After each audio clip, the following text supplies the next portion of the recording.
Have you ever trusted someone with a part of your heart, only for them to disappear without warning? Have you ever held on to a secret, not because you wanted to, but because no one ever gave you the choice? This is a story about a woman who chose peace over pursuit, and a man who returned years later to find his entire world staring back at him with his own eyes. If you've ever felt torn between what you know is right and what your heart still remembers, then stay with us. The sky above Miami was a deep velvet blue, the city lights flickering like jewels. Below, as soft music floated through the rooftop of the Horizon Grand Hotel. It was a night meant for grace, elegance, and philanthropy, the kind of night that demanded flawlessness. And Nia Carter wouldn't settle for anything less.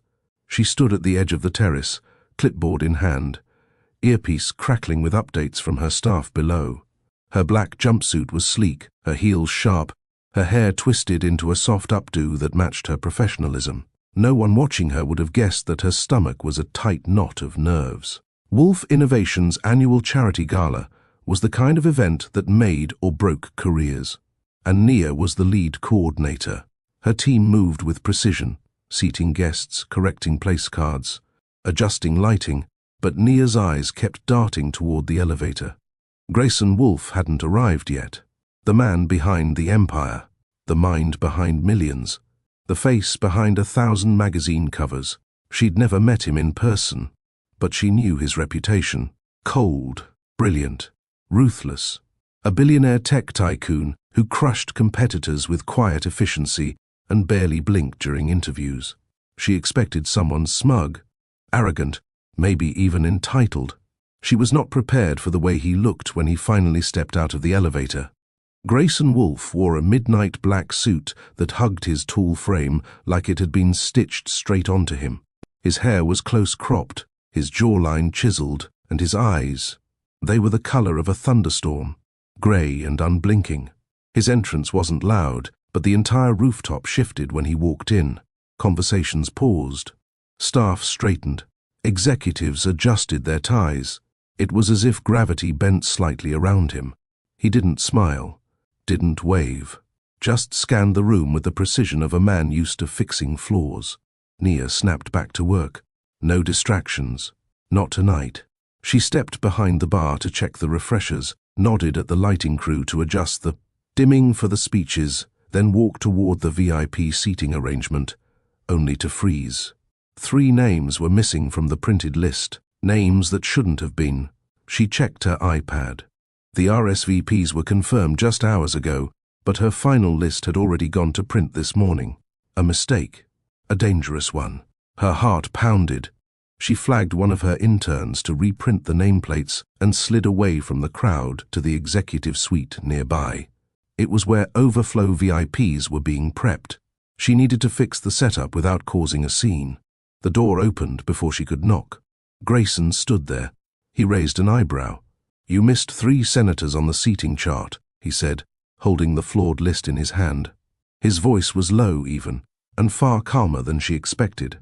Nia didn't flinch. "Your assistant confirmed RSVP status at 2:40 p.m. The print order closed at 11 a.m. I worked with the information I had." He looked at her, long and silent. Her tone had not been apologetic. That surprised him. "Noted," he finally said. "Fix it." "I already have. New cards are being printed now." He stepped aside. "Then come in. Walk me through what else might be wrong." She blinked. Was he serious? Sure, she said, stepping in. The room was minimalistic, just dark wood, cream walls, and a sleek digital screen displaying the donor list and auction items. Grayson stood by the window, arms crossed, facing her like a boardroom opponent. He fired off questions. She answered quickly, clearly. When he tried to poke at a weakness in her timing schedule, she pointed to the contingency plan.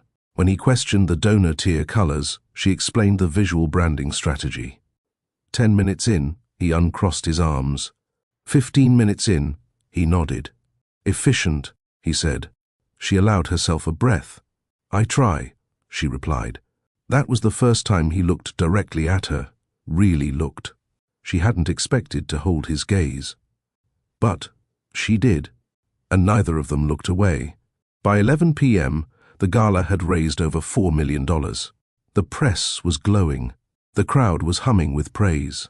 And Nia Carter finally took a breath for herself. She was wrapping up in the control tent downstairs when one of the bartenders handed her a flute of sparkling apple cider. "Compliments of Mr. Wolf," he said. She stared at it for a moment. Polished, perfect, unexpected.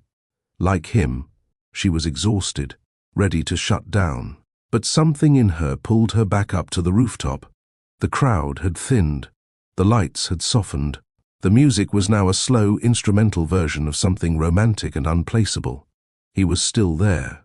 Grayson stood near the edge, drink in hand, watching the skyline. She approached slowly. "Thank you for the drink," she said. He looked over. "You deserved it." She stood next to him, silent. The breeze pulled at her curls. Her body ached from hours of being upright, alert, decisive. "You saved tonight," he said. "I just did my job."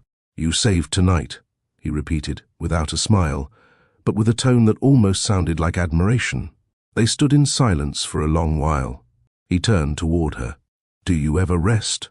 She gave a soft chuckle. "Sometimes." "I don't," he said. "Not really. Not anymore." There was something about the way he said it, like he wasn't talking about sleep. They talked for a few more minutes. About nothing. About everything. He was different now. Not sharp, not cold, just tired, vulnerable even. She understood that version of him. When he offered her a second glass, she didn't refuse. They talked. They laughed once. They didn't talk about work. They sat by the railing and shared stories that weren't for anyone else. When he reached for her hand, she let him. When he leaned in, she didn't stop him. And when they kissed, the world didn't matter. The city kept glowing beneath them, but nothing else existed except the quiet between their hearts. The sunlight poured in through the floor-to-ceiling windows of the penthouse, sweet like it was determined to wake the city before its time. Nia stirred against the silk sheets, her head resting on a pillow. That didn't belong to her, her skin still warm from what had been. She turned slowly. The other side of the bed was empty. Her eyes scanned the room. Clean, neat, untouched. His shoes were gone. The jacket he'd tossed over the chair was no longer there. His watch, his scent, his voice. All absent. In the place where he had once been was a note, a square slip of hotel stationery folded precisely and left on the pillow beside her. She sat up, heart already tightening as she reached for it. It read, "Had to catch a flight. Thank you." No number, no explanation, no signature. For a man who commanded empires with words, he had chosen the smallest ones for her. She sat with the note in her lap for 5 full minutes, staring at it like it might suddenly grow more. But it didn't. By noon, she checked out of the hotel in silence. The gala buzz was over, and so was whatever that night had been. She didn't tell anyone, not her assistant, not her closest friend, not even herself. Not in the way that admitted it meant anything. She buried it like a secret she never wanted to give oxygen. It worked, until 3 weeks later. The nausea hit her on a random Tuesday. At first, she blamed the cheap coffee, then the fried rice from the night before. But by Friday, she was in the pharmacy aisle, staring at boxes of pregnancy tests with shaking hands. She waited until she was home, until the bathroom door was locked, until the instructions had been read 3 times. And even then, when the second pink line appeared, she still said out loud, "No." It was faint, but it was there. 2 pink lines. She sat on the edge of the tub, knees trembling, the world closing in around her like a collapsing tent. Grayson Wolf, the one-night mistake she couldn't forget. The man who vanished behind a 7-word note and a high-altitude flight. She clutched her chest. She didn't cry. Instead, she picked up her phone and tried the number she'd used for Wolf Innovations' event team. No answer. She tried another, his assistant, busy, no return call. She sent an email. Subject line, important, Nia Carter. No reply, 1 more call. Finally, someone answered. Wolf Innovations, How may I help you? This is Nia Carter. I need to speak with Mr. Wolf. I'm sorry. Mr. Wolf is unavailable. I've already emailed and left 2 messages. I just need... Ma'am, he's not available. Is this event related? Click. She stared at her phone. That was her answer. Atlanta was the only place that made sense. She left Miami quietly. She didn't tell anyone about the pregnancy. She stayed with her aunt for the first few months, helping around the house while she grew quieter and her body changed. The baby inside her gave her no room to be in denial. When the time came, she didn't ask for pain meds. She wanted to feel everything, wanted to remember every part of what this decision had cost her.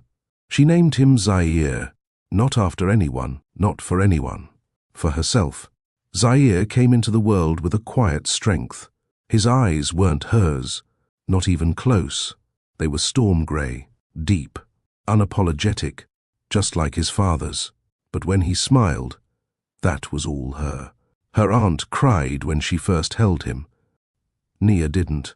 She held him with the stillness of someone who had made peace with chaos. It was just the 2 of them now.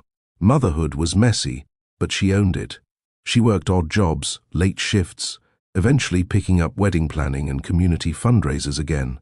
Her old contacts in Florida had long dried up, but Atlanta was a fresh start. Her business grew slowly. She designed with elegance, managed vendors like a general, and always kept Zaire's picture in her wallet, even if no one knew who he was. She never asked for help, and she never said his father's name, not to anyone. Not even when Zaire began to talk. Not when he took his first steps. Not even when he pointed to other kids' fathers at the park and said, "We're mine." She answered with a smile. "Right now, you've got me. And I've got you." It was enough. Or so she told herself. By the time Zaire was 5, he had his own personality. He was gentle, observant, and surprisingly clever. He liked puzzles, robots, and the color green. He didn't like loud noises, broccoli, or when Nia worked late.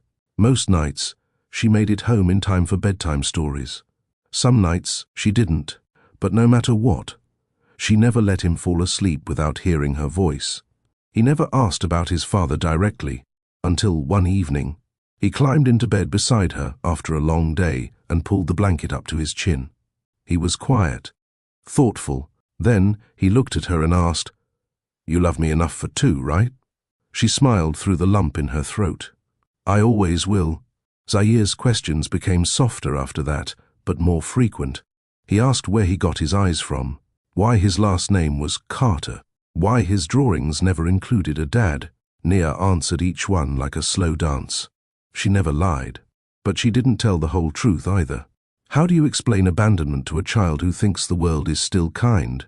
So instead, she wrapped his questions in patience and turned her heart into armor.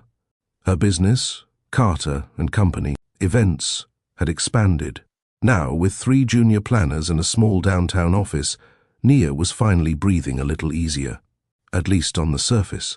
Every time a new client came in, she hoped, silently, that it wouldn't be him, that she wouldn't see those storm grey eyes again.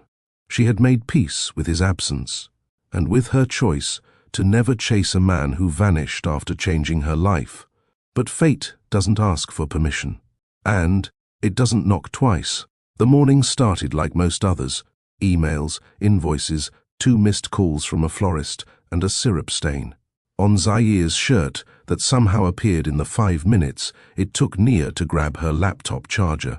"Mum, can I bring the robot sketchbook to class?" Zaire asked, already half-dressed, barefoot, and animated. His curls were slightly damp from the shower, his hoodie inside out. "Only if you actually wear socks this time," Nia replied, tucking the charger into her bag as she reached for a clean shirt from the hallway drawer. It was a typical day in the Carter household. Controlled chaos, a rhythm they both had learned to move in, quietly, efficiently, and with just enough laughter to keep the edges soft. By 8:20 a.m., she had dropped him off at school and was back in her office, coffee in one hand, iPad in the other, ready to face another round of wedding madness and last-minute client drama. She was reviewing floral selections for a high-profile Atlanta ceremony when her assistant Marla peeked her head into the office. "You might want to take this one," Marla said, holding a cordless phone to her chest. Nia raised an eyebrow. "Please don't say it's another Bridezilla." "Nope. Corporate client. Very upscale. Big budget. I already checked. This is not a prank." Nia sighed. "Fine. Give me the pitch." Marla handed her the phone. "Hello. This is Nia Carter, speaking." "Ms. Carter," a deep voice greeted her. "My name is Ronell Dorsey. I'm calling on behalf of Wolf Innovations. We're hosting a private executive retreat next weekend in Colorado, and we're looking for a full-service coordinator to manage logistics, hospitality, and discreet concierge operations for the duration of the event. Your name came highly recommended." Nia's fingers froze above her tablet. She hadn't heard that name, Wolf Innovations, spoken to her directly in years. She closed her eyes briefly. "Just a second." "I see," she said, keeping her voice even. "What's the scope?" 3 days, 20 guests. Lodging is handled. We need you on site for reception planning, dining preferences, team activity coordination, and confidentiality enforcement. Budget is not an issue. We're prepared to triple your standard daily rate. Travel and lodging covered for up to 2 people. 2 people? She looked at the wall calendar, then back down at her planner. Zair's school had a plumbing issue. They'd just sent out a notice this morning. No school for a week. Perfect timing. Or cruel irony. She felt a tight coil pulling inside her. Triple her rate. Major exposure.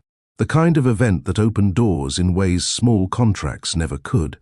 But Wolf Innovations, Grayson's company. His name hadn't been mentioned yet. But she knew. He was still the face, the brand, the powerhouse. She cleared her throat. "Could you send me the full itinerary and agreement?" "Absolutely," Ronell said. "We'd like your team on site 36 hours before the first guest arrives. You'd be our lead contact. I'll review and respond within the hour." She hung up slowly, staring at the wall like it might offer a warning she hadn't already considered. Marla walked in moments later. "So, are we taking it?" she asked. Cautious. Nia didn't answer right away. Instead, she opened her drawer, pulled out her business ledger, and did the math. 2 months' worth of income. In 3 days. Marla waited. "Yes," Nia finally said. "We're taking it."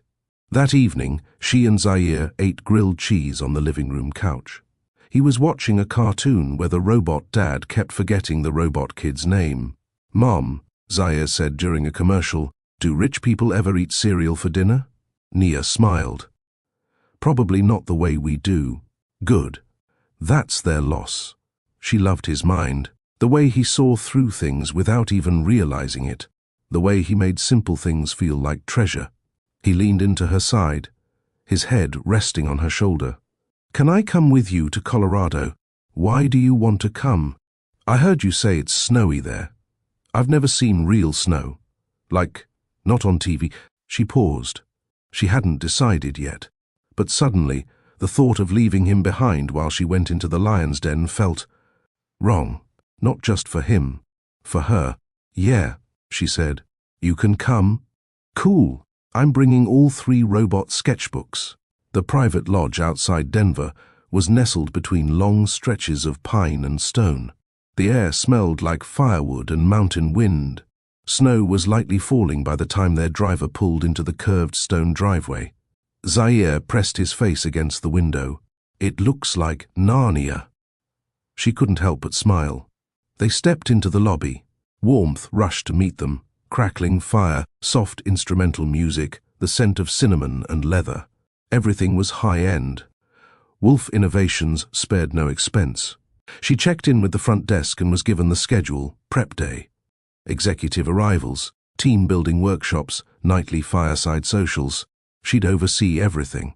Her staff was already unpacking supplies. Marla had arrived the day before. Everything was under control, except her heartbeat.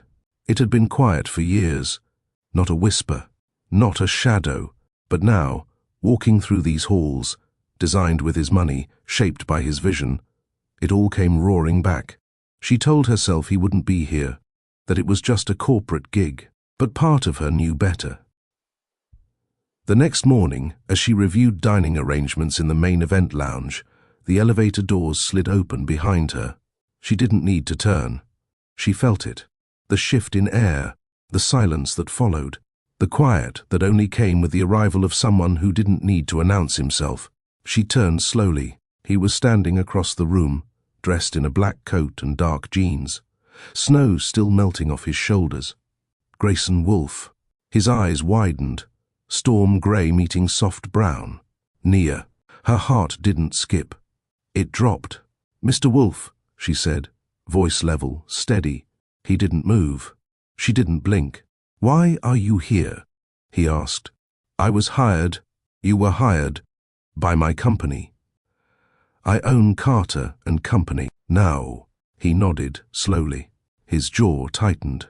His eyes scanned her face. "Of course you do." She gave a polite nod and turned back to the seating layout. But she could still feel him watching her, like the past had never ended, only paused. And resumed, exactly where it left off. The snow had let up by late afternoon, leaving behind a soft blanket of white across the lodge grounds. The towering pines shimmered in the fading light, and the air was still. So still, it felt like the world itself was holding its breath. Zaire stood by the lake's edge, bundled in his green puffer jacket, beanie, crooked on his head, and his small hands cupping a pile of smooth stones. He bent slightly and flung one across the water. One skip, 2, 3. Then it sank. "Yes," he whispered to himself with a little fist pump. "That's a record." From the veranda above, Grayson Wolfe stood frozen. He hadn't meant to walk out onto the balcony. He had come up for coffee, for quiet. But then he saw the boy with a posture that mimicked his own at that age. The boy with storm-grey eyes. Grayson stepped closer to the railing. The child picked up another stone and tried again. 1 skip. 2, splash. His curls peeked out beneath his beanie. His small shoulders relaxed as he focused on his task, unaware he was being watched by a man who hadn't blinked in nearly a minute. Grayson felt something shift inside him, something sharp, unsettling, and terrifying. He turned abruptly and headed down the stairs toward the lake path. Zaire looked up when he heard the snow crunch under approaching boots. Grayson slowed as he reached the lake's edge. He didn't know what to say, or if he had the right to speak at all. "Hey," Grayson offered gently. Zaire looked at him, cautiously but not afraid. "Hi, you're pretty good at that." Zaire smiled. "I've been practicing. This lake's better than the one near our apartment." "You live in Atlanta?" "Yeah." "Midtown." Grayson nodded slowly, processing. "What's your name?" he asked, trying to keep his voice even. The boy hesitated for a moment, then answered, "Zaire." Grayson's heart stopped. His breath caught. His mind fought to stay composed. He crouched a little at the boy's level now, but not too close. "That's a strong name. My mom picked it. She says it means river." Grayson nodded again, almost automatically. "She's smart," he murmured. Zaire tilted his head, inspecting him. "Do you work here or something?" "No," Grayson said softly. "Not exactly." Zaire went back to skipping stones. Grayson couldn't move, couldn't breathe right. That name, those eyes, that dimple when he smirked. There was no denying it. He didn't need a test. He didn't need to ask. He already knew. From the hallway just beyond the veranda, Nia saw them. She'd been on her way out to call Zaire in for dinner when she saw Grayson's frame rounding the hill path. At first, she froze. But when she heard Zaire say his name, his own name, out loud, her entire body tensed. She stepped outside, boots crunching hard against the snow. Grayson turned at the sound, his expression unreadable. "Grayson," she said, voice tight. Zaire turned too. "Mom, this guy's cool. He saw me skip a rock 4 times. She walked toward them without hesitation, her eyes locked on Grayson's. "Zaire, go wash up. Dinner's in 10. But, please." Zaire looked between them, sensing something had shifted. Then he slowly turned and headed toward the lodge, his footsteps leaving a winding trail behind him. When he was out of earshot, Grayson finally spoke. "You didn't tell me." Nia crossed her arms. "I tried." "When?" 3 weeks after the gala. "I called. I emailed. I left a message with your assistant. I never got any of it." "I know. Because your assistant told me you were unavailable. And after that, I stopped trying." His jaw tightened. "You could have pushed harder." She tilted her head. "I was pregnant and alone, Grayson. I had to choose between chasing a ghost and protecting my sanity. I chose me." His eyes flickered. The sharp edge in her voice was calm, not cruel. "I would have—" he started. "You left a note," she cut in. "Not a number, not a check-in, not even a message to see if I got home okay."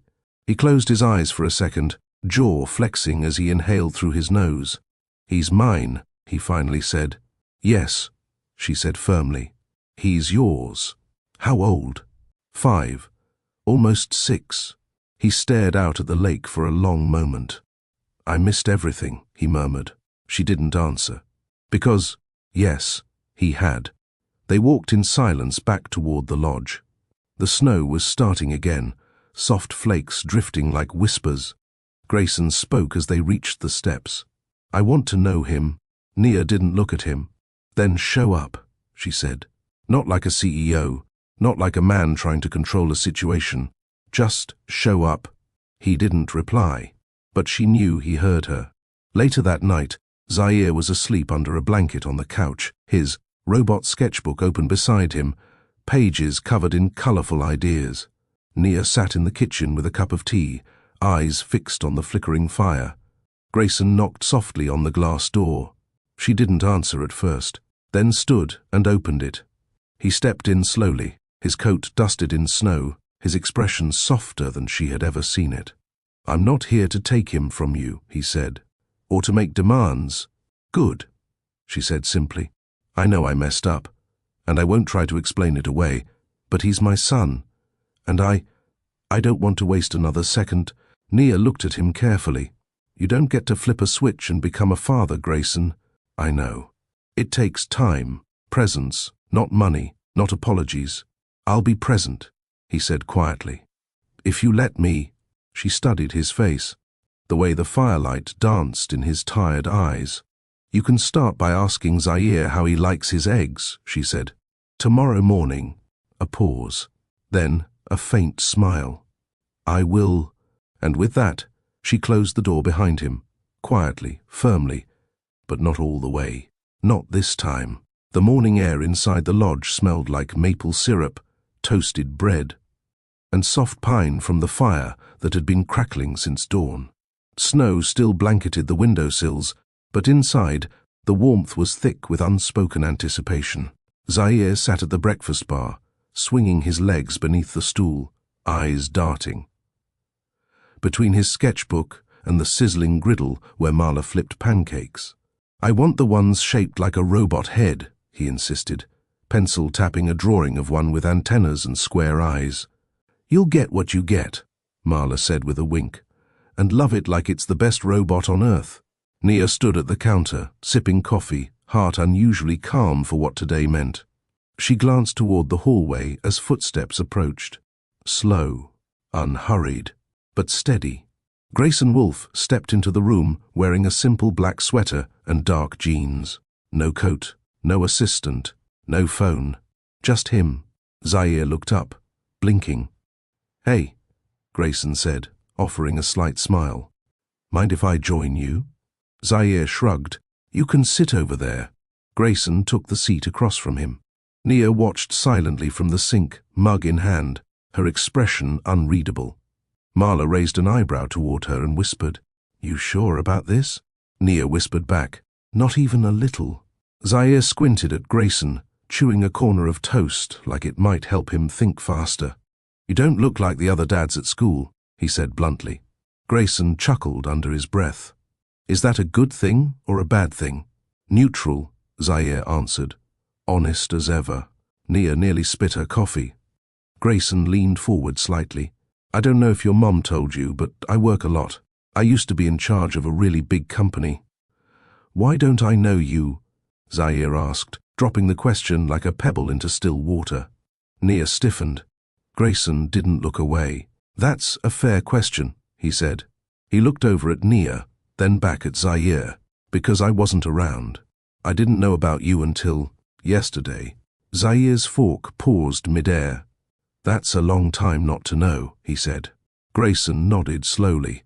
Yes, it is. Zaire's expression didn't change. He just stared for a long moment, as if studying a painting he couldn't quite finish in his head. Are you mad at my mom? He finally asked. No, Grayson said, with more weight than the boy could possibly understand. Never. Are you going to leave again? Nia felt her breath catch. Grayson shook his head.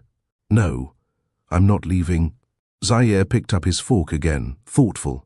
Okay. But don't be weird. Grayson smiled. I'll do my best. Later that day, the team-building activities kicked off at the far end of the property. Nia oversaw everything: timing, catering, guest complaints, and an unscheduled snowball fight that ended with one executive limping off laughing. Zaire stayed close but quiet. He watched Grayson from a distance, sometimes scribbling in his sketchbook, sometimes staring.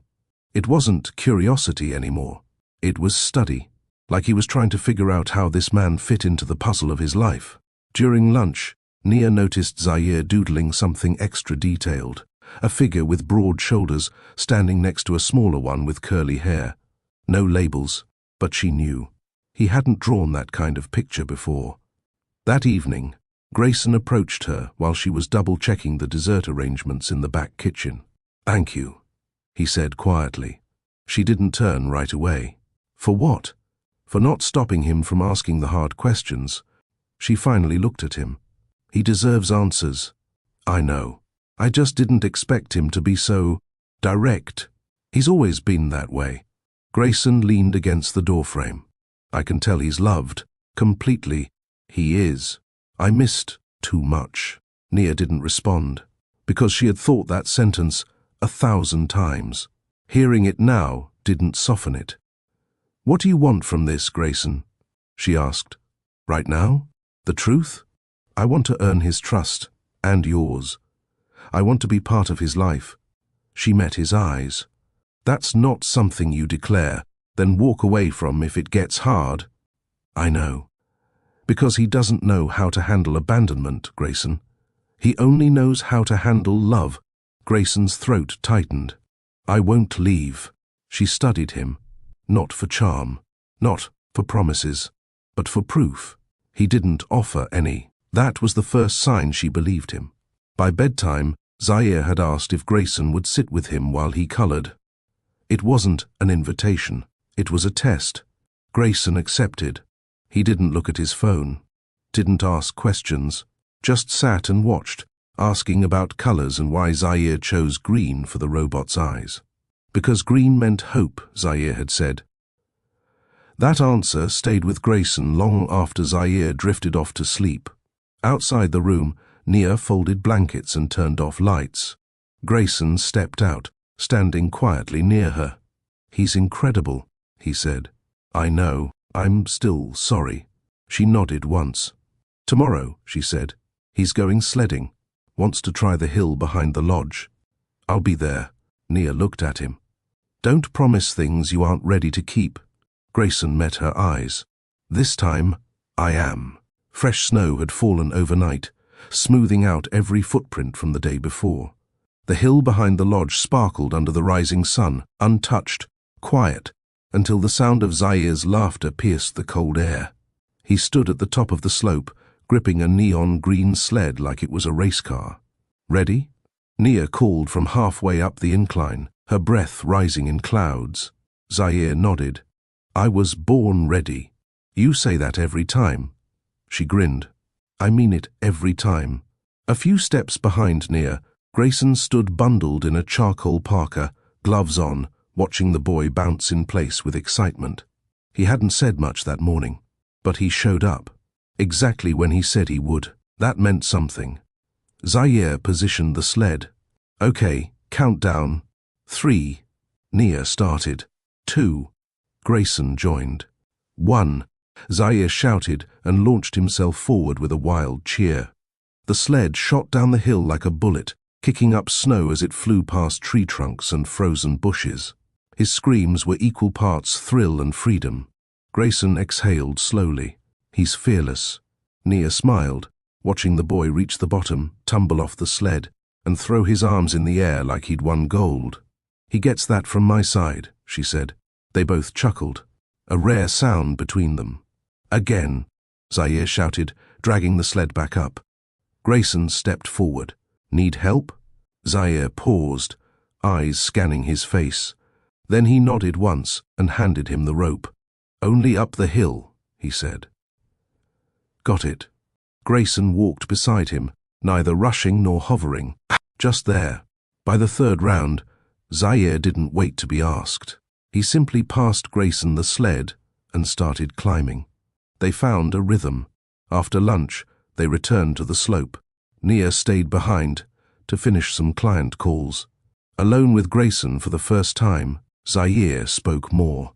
My mom says I was born early, like really early. Grayson nodded.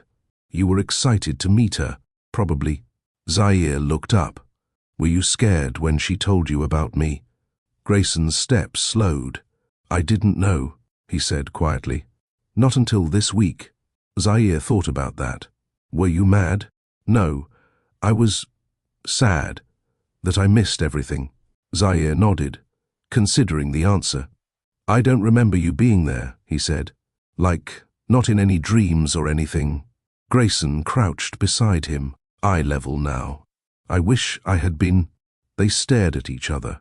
Then Zaire shrugged. Okay, but now you are. Grayson didn't speak. He only smiled, a real one this time. Not the boardroom kind, the kind that sat deep in the eyes. Last ride, Zaire shouted, grabbing the sled. Grayson steadied it for him. Zaire took off again, snow kicking into the air behind him. This time, halfway down, the sled caught an edge and spun. He slid sideways and landed with a soft thud near the base of a pine tree. Grayson was already moving. By the time Nia came running from the lodge porch, he was halfway down the hill, sliding the last few feet on his knees. Zaire sat up, dazed but okay. You all right? Grayson asked, brushing snow off his jacket. Zaire winced. My elbow feels weird. Nia dropped beside them. Let me see. He had a small scratch, nothing serious. Still, his eyes were wet with the sting of embarrassment more than pain. I messed up the last ride, he muttered. Grayson knelt beside him. Falling isn't messing up, he said. It means you tried. Zaire looked down, wiping his nose. Then, without speaking, he reached for Grayson's hand. Grayson didn't move for a second. Then he wrapped his gloved hand around Zaire's and helped him up. Nia stood, stunned, not at the fall, but at the choice. Zaire had never reached for anyone before. Not like that. Back inside, Zaire was quiet. Not withdrawn, just tired. Nia helped him into dry clothes, while Grayson made hot cocoa from the lodge's tiny kitchenette, marshmallows included. Zaire sipped slowly, watching cartoons, curled under a blanket on the couch. Nia leaned against the doorframe, watching them both. Grayson caught her gaze and nodded once. She didn't return the gesture. Not yet. But she didn't look away. That night, after Zaire was asleep, Nia found Grayson standing in the snow-covered courtyard behind the lodge, hands in his coat pockets, face turned toward the moon. She joined him in silence. I almost didn't come this weekend, he said. I almost said no. He looked over. But you didn't. No. He exhaled. He's brave. He's mine, she said. Of course he is.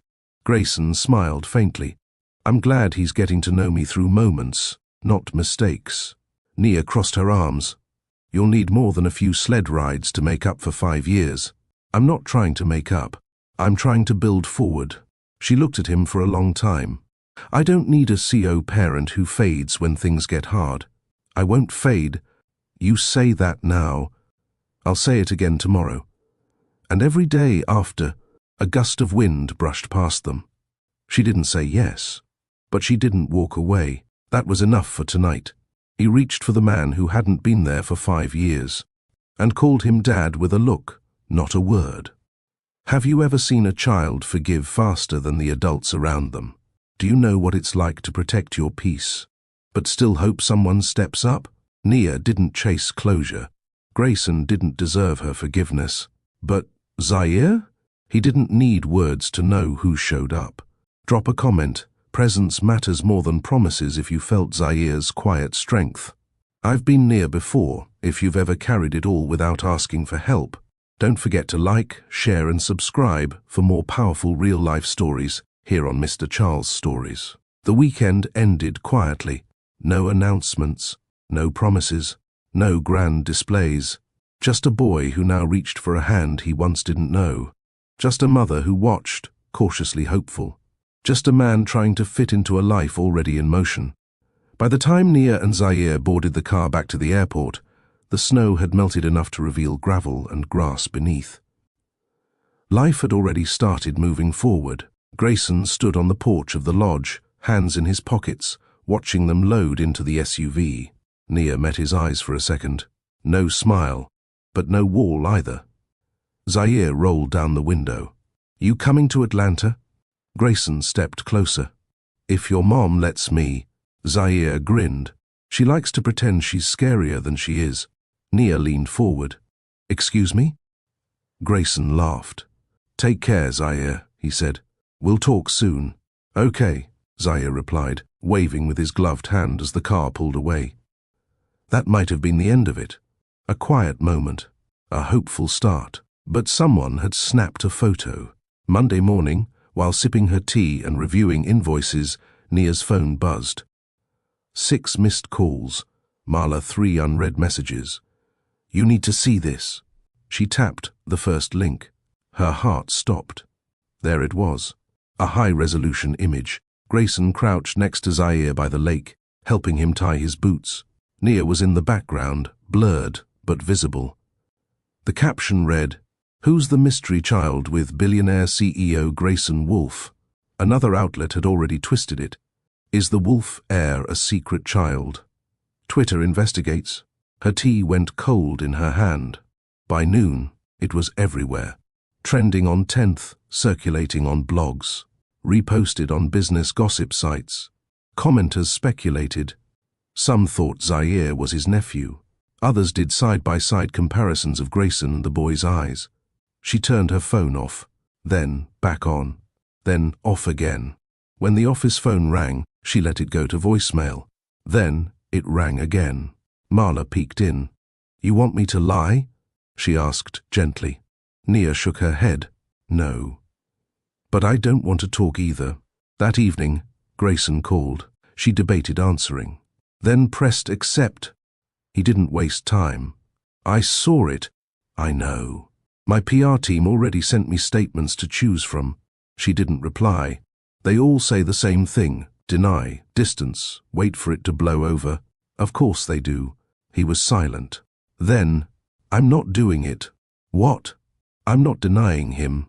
Her breath caught. I don't care about fallout. I don't care what the board says. I'm not going to pretend like he doesn't exist. Nia swallowed hard. This isn't just about you, Grayson. I know. That's why I'm calling.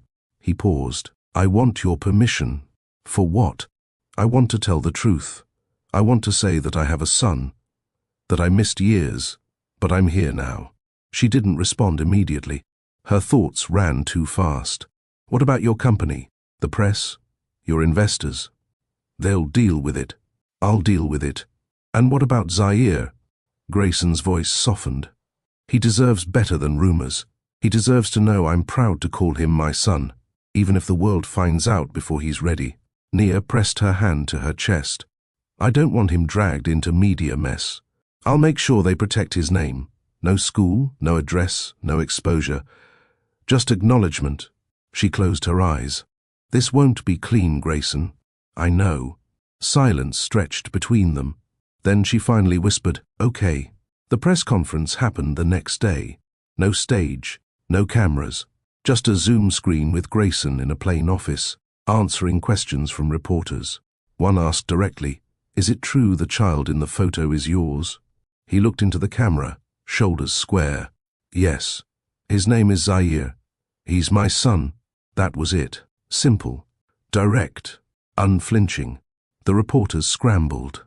Some tried to press for details, names, age, paternity. He shut them down. "I missed the first 5 years of his life," he said. "I'm not missing another second. And I'm not going to share what he hasn't given me permission to." That night, Nia received a voicemail. "Hey," Grayson's voice said, rougher than usual. "I just wanted to say thank you for trusting me. I meant every word." Click. She didn't respond, but she listened to it twice. The backlash came fast, not from strangers on the internet, but from those who signed million-dollar contracts, expecting Grayson Wolf to remain the clean, calculated face of Wolf Innovations. By noon, 4 board members had requested an emergency meeting. By 3 p.m., his face was plastered on finance blogs, business networks, and investor forums, not because of scandal, but because of silence, because he told the truth. No PR filter, no damage control. Just a man admitting he had a son he never knew and now couldn't forget. By the next morning, sponsors began pulling out of upcoming campaigns. Stocks dipped. Emails poured in from legal and marketing. The general counsel used the phrase, "loss of public confidence." But Grayson didn't blink. He sat in the same leather chair, hands folded, while the board went around the table trying to frame his situation as a PR liability. "This could have been avoided," one of them snapped. "You could have given us time to prep statements," another scolded. Grayson finally leaned forward. "I didn't need your permission, to be honest," he said. "I'm his father, not just a CEO." Silence followed. "You've always put the company first," the CFO said quietly. "And now?" Grayson looked out the window of the glass tower that had once meant everything to him. "Now I'm putting my son first." That evening, Zaire sat cross-legged on the floor of Nia's apartment, stacking blocks like they were meant to hold up cities. His head was full of questions, but his mouth was quiet. He had overheard something at school. A parent whispering, "That's the boy from the news." Nia noticed how quiet he'd been on the ride home. She let him have space until he finally asked, "Why do grown-ups talk so much when they don't know anything?" She turned off the stove and knelt beside him. "They're curious, but they don't always ask the right way." "Are they mad at him?" She paused. "Some might be, but your dad told the truth. That matters more." Zaire looked down. "I don't want people looking at me like I'm some secret." "You're not a secret," she said, pulling him close. "You're the best thing I've ever done." He nodded slowly, leaning into her arms. Grayson called later that night. "I stepped down," he said. Nia was silent for a moment. "What?" "I handed over day-to-day control, temporarily, until things calmed down." She walked to the window, pressing her fingers to the cold glass. "Why?" "So I can move to Atlanta full-time, be near him. Help." She closed her eyes. "You're serious?" "Yes." "What about your empire, Grayson?" The next morning, he arrived at Zaire's school for pickup. Not in a town car. No security, just him. Zaire spotted him through the classroom window and came out slowly, backpack slung over one shoulder. "You're here? I told you I would be." Zaire stood still for a moment, then quietly said, "I like when you show up." Grayson swallowed the emotion rising in his throat. "Me too." That weekend, they visited a bookstore downtown. Zaire picked out 3 graphic novels and 1 thick space encyclopedia. Grayson bought them all. Later, they sat at the park, hot cocoa in hand, just watching the clouds. Zaire pointed upward. "That one looks like a T-Rex with a mohawk." Grayson laughed. "You've got a good imagination." "I've had time to practice." That sentence hit harder than anything else. By Sunday night, Grayson was assembling a bed in the guest room of his new rental house, just 10 minutes from Nia's apartment. He texted her, "Bed frame complete. Screws left over, 2. Confidence level, medium. She replied with a laughing emoji. Then, thanks for staying consistent. His fingers hovered over the screen. He typed, I meant it. I'm here. Not going anywhere. Then deleted it. He knew better now. Words mattered, but presence mattered more. The first Monday of their new routine arrived with a chill in the air and syrup on Zahir's cheek. Nia stood in the kitchen, flipping pancakes while balancing a phone call on speaker with a client who couldn't decide between ivory or pearl napkins. Zahir sat at the counter, legs swinging, half-dressed and halfway through a milk mustache. It was chaos. Beautiful, predictable chaos. Until the door buzzed. Zahir jumped. That's him. Before Nia could respond, he ran to the front door and yanked it open. Grayson stood there in a dark hoodie, black joggers, and a paper bag in hand. Peace offering, he said. Nia raised an eyebrow from across the room. You brought breakfast to a woman already cooking breakfast? He held up the bag. Croissants, not pancakes. I did the market research. Zahir giggled. Croissants. Win. Traitor, Nia muttered under her breath. Grayson stepped inside like it was normal now, not with overconfidence, but with quiet care. He set the bag on the table and crouched beside Zahir. You dressed yourself today. Zahir grinned proudly. Except my socks. I put 2 lefts. Grayson laughed. That's a power move.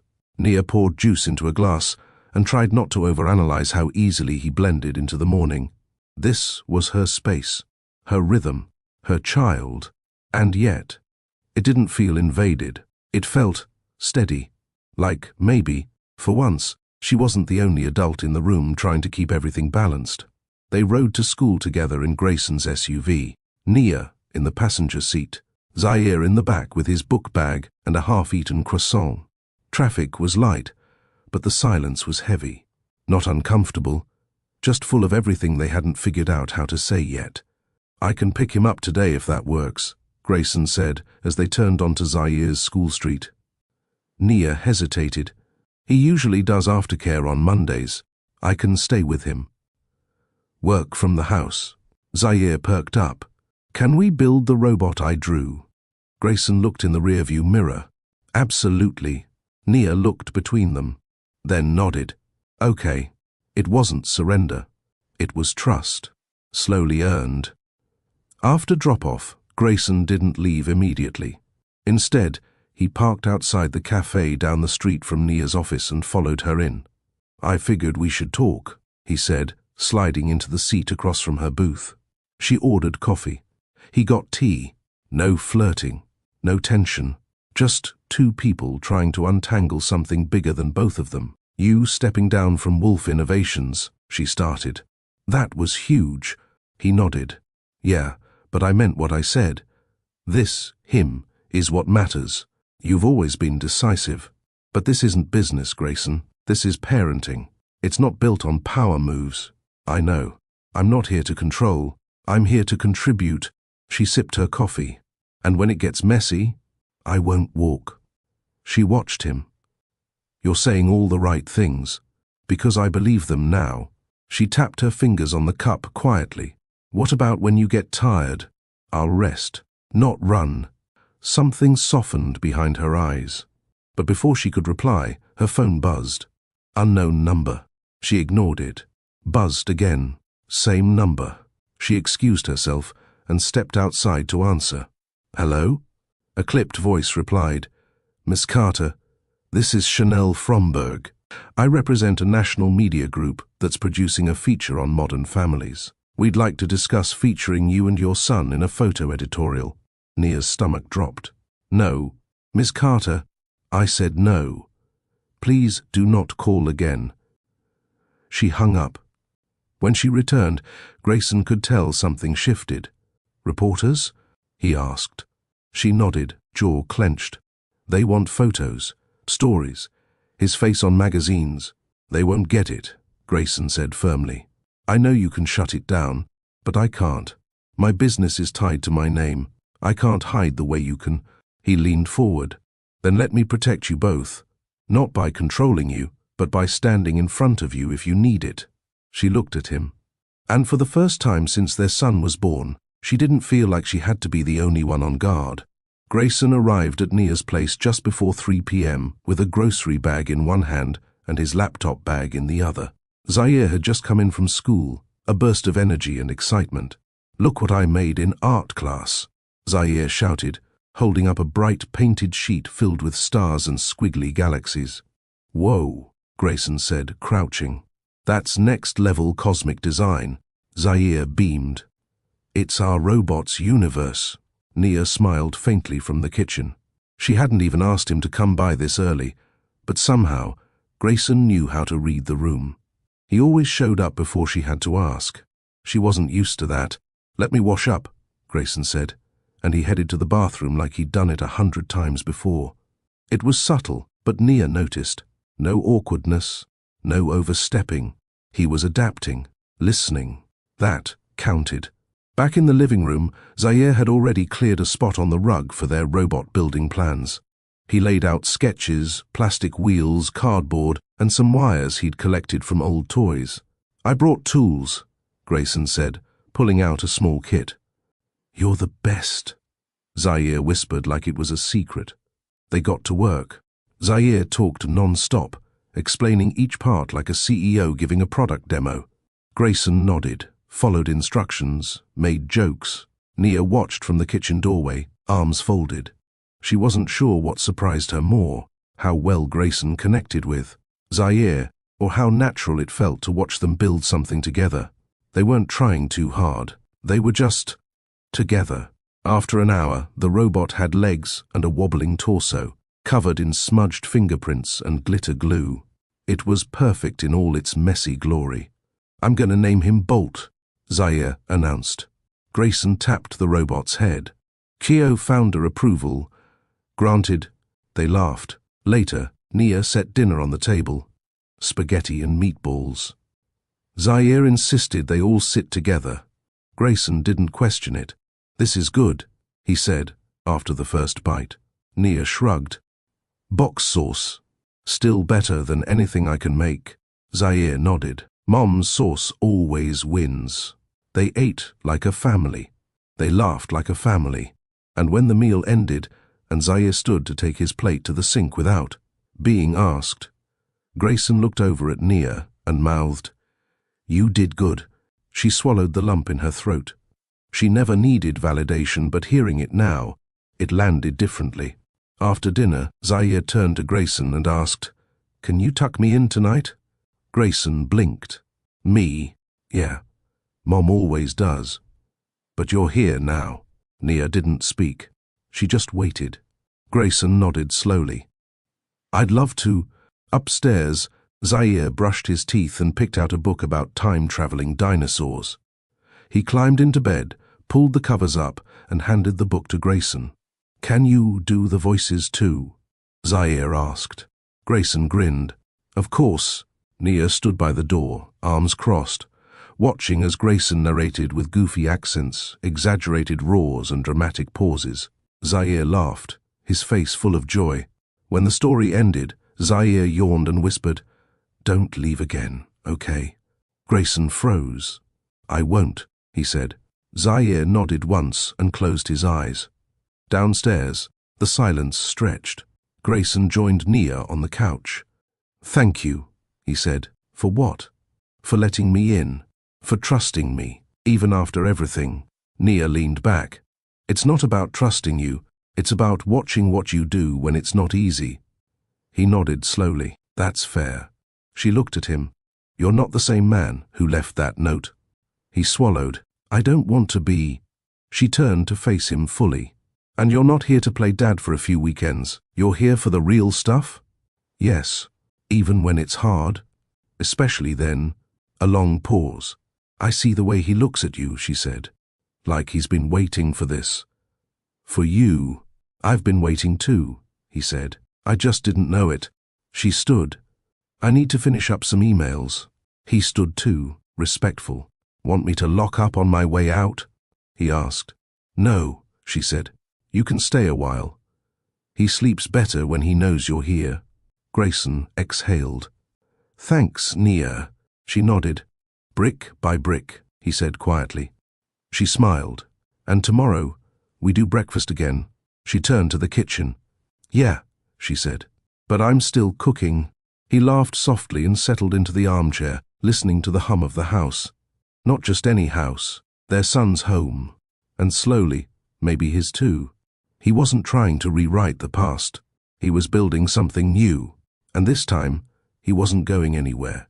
The sunlight hit the windows of Nia's studio just right, casting a golden hue across her desk. It was a quiet Saturday morning in Atlanta, and Zaire was still asleep, upstairs after a long night of building Lego castles with Grayson. Nia sipped her coffee in silence, reviewing a new proposal from a luxury client in New York. The kind of client she used to dream about before her world was split in two. One, half building a business from scratch, the other raising a child with no backup. Grayson had changed that, not with grand declarations, but with his consistent presence. He had now been living just 2 streets away for 3 months, never overbearing, never barging in. Just present. Zaire thrived under that rhythm.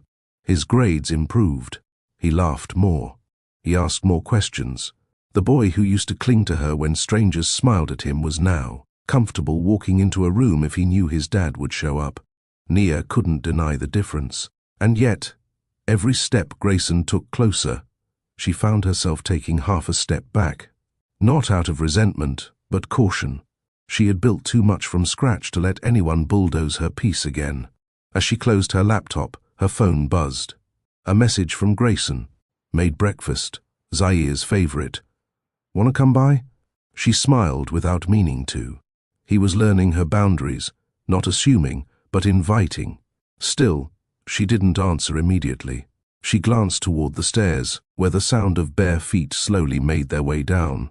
Zaire appeared, rubbing his eyes, curls a mess. "Mom," he mumbled. "Do I smell pancakes?" She chuckled. "You do, and unless you want mine, which are flat and kind of sad, we better go see what your dad whipped up." His eyes lit up. Yes. They walked the short distance to Grayson's place. The home was modern but warm, with soft lighting, oak wood flooring, and Zaire's drawings already pinned to a corkboard in the hallway. Grayson wore a black hoodie, barefoot, flipping pancakes, while humming some old-school soul song under his breath. Nia leaned in the doorway, arms folded. Watching him like this, loose, smiling, domestic, it felt like peeking into an alternate life.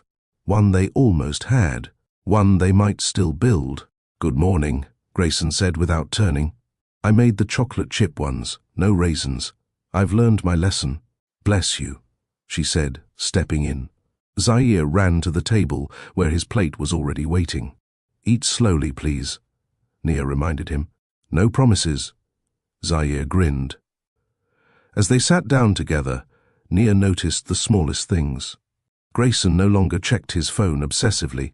He asked Zaire about school, not just grades, but his favorite part of the day. And when Zaire spoke, Grayson listened like every word mattered. It was surreal. Halfway through breakfast, Grayson looked up. "Nia," he said carefully, "can I ask you something, a little personal?" She paused. "Go ahead. When you found out you were pregnant, were you scared?" She held his gaze for a moment, then nodded. "Terrified," she said honestly. "I was alone. No backup plan. Just me and 2 pink lines." He lowered his eyes, shame flickering behind them. "I deserved that," he said quietly. "I didn't say it to guilt you," she replied. "You asked. That's the truth." Grayson sighed. "I want to make space for more truth between us." Nia raised an eyebrow. "Such as, I want to know how you survived, how you made it work, and what you still don't trust me with." The table went silent. Zaire, thankfully, was too busy building a syrup dam with his pancake to notice the shift. Nia leaned back. "All right," she said. "You want truth?" "Yes." "Okay. I didn't survive. Not at first. I cried in the shower so Zaire wouldn't hear me. I worked weddings while hiding morning sickness. I almost quit twice. But then I realized I couldn't wait for someone to rescue me. I had to rescue myself. Grayson nodded, expression tight. And now I don't rescue people, and I don't expect them to rescue me either. He nodded again. Fair. She softened. But I see you trying, and that matters. After breakfast, Zaire went to the living room to watch cartoons. Grayson and Nia moved to the back patio. The morning air was cool, but not cold. They sat side by side in comfortable silence. I got an offer to speak at a tech conference in DC, he said after a moment. Oh, it's 3 days. Zaire's on break. I was thinking of taking him. Maybe some museum time. Father-son stuff. She hesitated. He's never been on a plane. I know, Grayson replied. I'd fly commercial. Keep it low-key. No private jet showboating. Nia cracked a small smile. You're adapting well. He laughed. Trying. She sipped her coffee, then said, let me talk to him about it. But I think it's a great idea. Grayson looked relieved. Thank you. They sat in silence again. But this time, it wasn't tense. It was full of possibilities. Later that afternoon, back at her place, Zaire came up to her with his sketch pad. Mom, he said, can you help me pick colors for this drawing? She looked down. It was a picture of their family, him in the middle, her on one side, Grayson on the other. They were holding hands.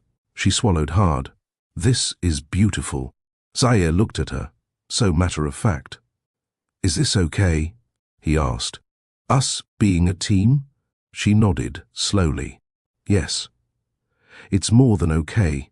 He smiled and went back to coloring. That night, Nia lay in bed, staring at the ceiling. It was happening. They were healing, slowly, imperfectly, but genuinely. She didn't know what the next step would look like, but for the first time in years, she wasn't afraid of tomorrow. She was hopeful. The flight to DC was early, and for once, Zaire didn't complain about waking up before the sun. His little suitcase rolled noisily across the airport floor as he held tightly to Grayson's hand. Nia stood a few feet behind them, watching, not just out of concern, but curiosity. She was seeing a new version of both of them. Text me when you land, she said, adjusting Zaire's scarf. I will, Grayson replied, and I'll send photos. Zaire gave her a tight hug. I'll bring you something cool, okay? Okay, baby. Have fun. She knelt and kissed his cheek, then looked up at Grayson. Don't overpack him with sugar. And no jumping on hotel beds. He grinned. No promises. She gave him a look. Okay, okay. Responsible dad mode. Got it. As they disappeared through security, Nia stood still for a beat, arms folded across her chest. The terminal buzzed around her, but her thoughts were focused. Grayson was stepping up, not out of guilt, not out of pressure, but because he wanted to. She walked back to her car alone, but for the first time in years, she didn't feel alone. In DC, Grayson and Zaire explored like best friends on an adventure. They visited the Air and Space Museum, stood in awe at the Lincoln Memorial, and even tried hot dogs from a vendor who claimed he once served the president. Grayson snapped a photo of Zaire, laughing with mustard on his nose, and sent it to Nia with the caption, Day 1 success. Also, we may need napkins. She replied with a heart emoji, no words. But he knew what it meant. That night, after the tech panel and media obligations, Grayson sat with Zaire on the hotel bed. You having fun? Zaire nodded. A lot. Grayson hesitated. Can I ask you something? Okay. When I wasn't around, before I knew. Were you ever sad? Zaire was quiet for a moment. Sometimes, when other kids said, my dad this or my dad that. But I didn't know what I was missing, so it didn't hurt that much. Grayson swallowed hard. I wish I'd been there. You're here now. That simple sentence broke something open in him. He leaned over and hugged his son tight. Thanks, buddy. Zaire yawned. Can we do more trips like this? You bet. Back in Atlanta, Nia had dinner with her aunt. Over roasted chicken and sweet tea, her aunt said what Nia had been trying not to think about. You still love that man. Nia didn't answer right away. She picked at her cornbread. "I love what he's becoming," she said at last. "I love what I see when he looks at Zaire. And when he looks at you." Nia didn't answer that. Her aunt reached across the table. "He's trying, baby. That doesn't erase the past, but it counts for something." "I know." The next morning, a package arrived at Nia's door. Inside was a wooden snow globe with a tiny replica of the Lincoln Memorial. A note was taped to the bottom. "Zaire picked this. Said it looks strong and calm, like you." Nia held it for a long time before placing it on her dresser. When the boys returned, Zaire ran into her arms like he'd been gone a year. Grayson stood behind him, tired but smiling. "He didn't miss a beat," Grayson said. "We stuck to the itinerary, only had one minor candy overload." Nia laughed. "Sounds like a win." That night, Grayson asked if he could stay for dinner.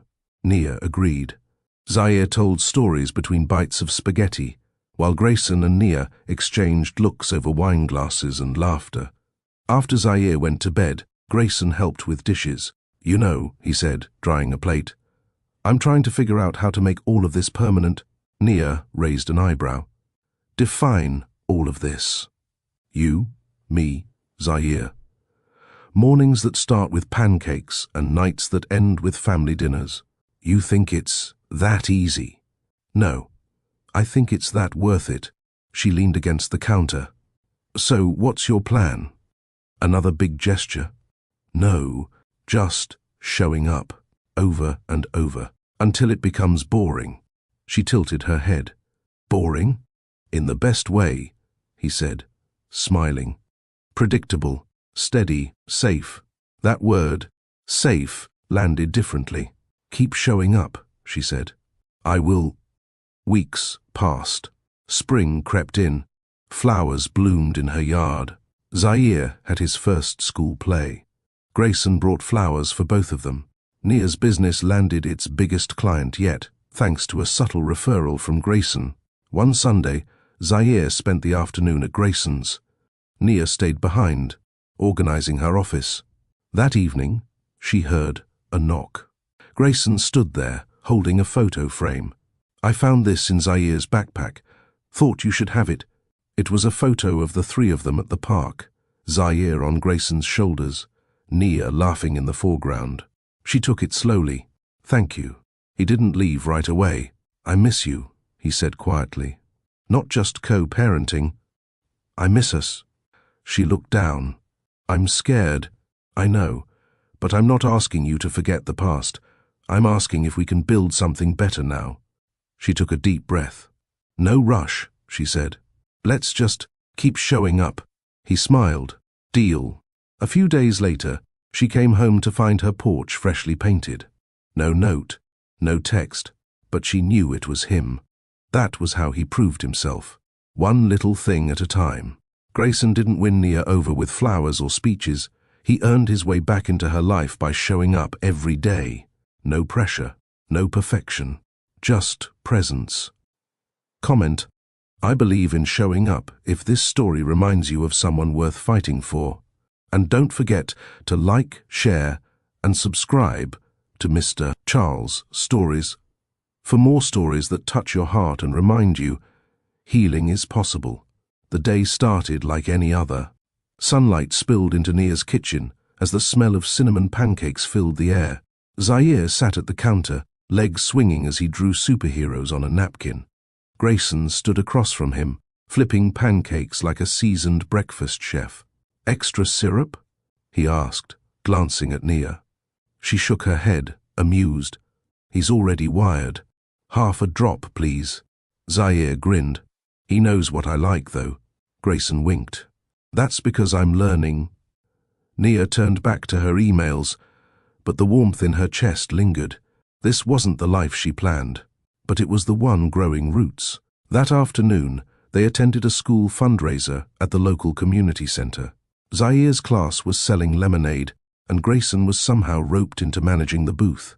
He wore a volunteer badge and a goofy apron that said, "Lemon Boss." "You know, I used to manage billion-dollar contracts," he told Nia as she handed him change for a customer. "Now I'm getting squeezed for quarters." She smiled. "Welcome to parenthood." They stayed for hours, laughing with other families, watching Zaire play tag with classmates. Neighbors waved. Teachers smiled. Grayson fit right in. As the crowd began to thin out, a woman approached their booth. Mid-30s, blonde hair pulled back tight, power heels, designer bag. Her eyes scanned Grayson, then landed on Nia. "Well," she said with a crisp voice, "I see the rumors are true." Grayson's smile faded. Vanessa Worthington. She was a senior VP at a rival tech firm, also his ex, not just any ex, the one the press had once called his future wife. Nia's stomach dropped. "I came to donate," Vanessa said, pulling out her wallet. "Didn't expect to find the CEO of Wolf Tech running a lemonade stand." "I'm not with Wolf Tech anymore," he said. Stepped down. "Oh? I thought you'd die in that chair." Grayson didn't flinch. "Turns out, some things matter more."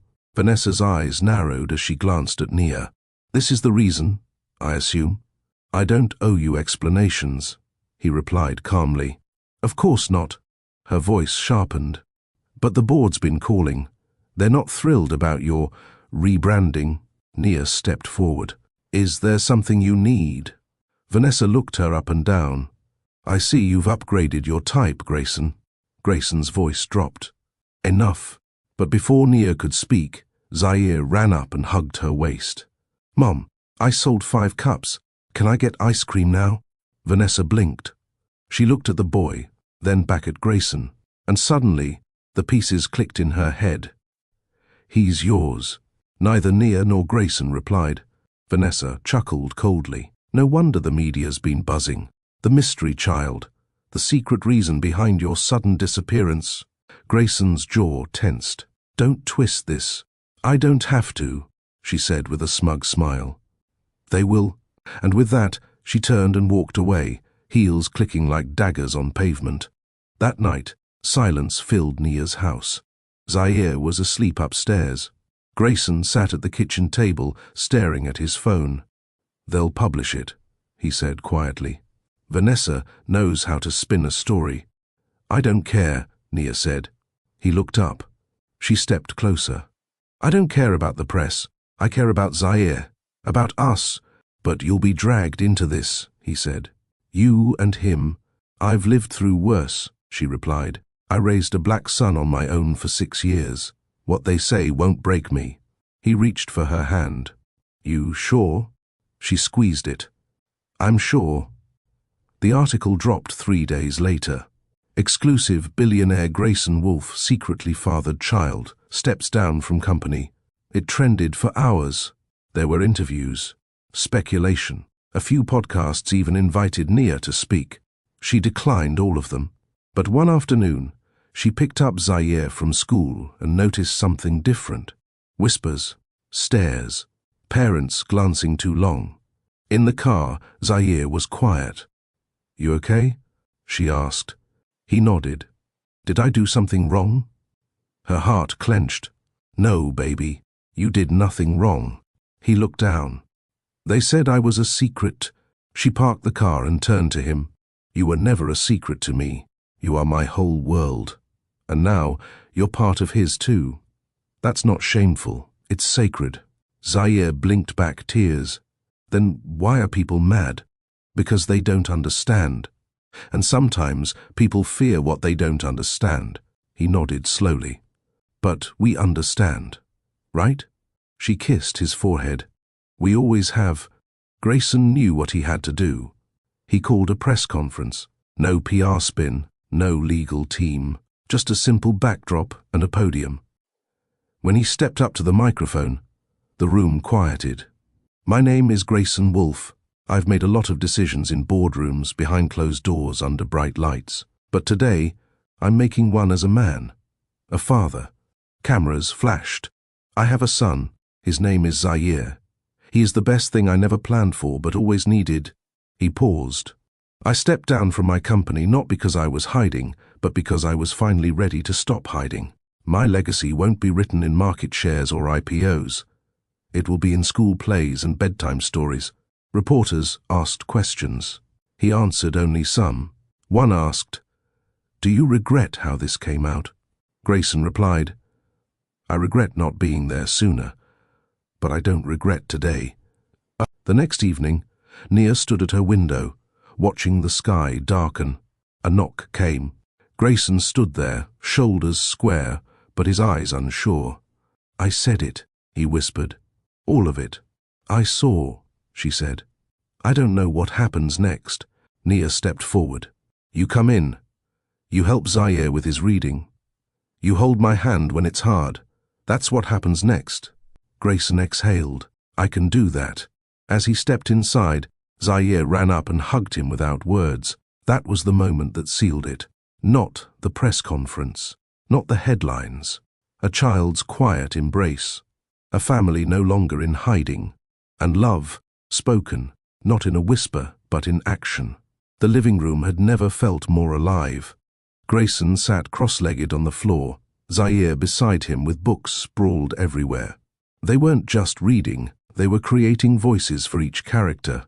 Zaire's high, pitched squeals echoing through the walls, Grayson's deeper tones grounding the story. Nia watched from the kitchen doorway, her heart full. 6 months ago, she'd never imagined this. She had raised Zaire in silence, protected him from a world that had judged her even before he was born. She had been the mother, the provider, the protector, all in one.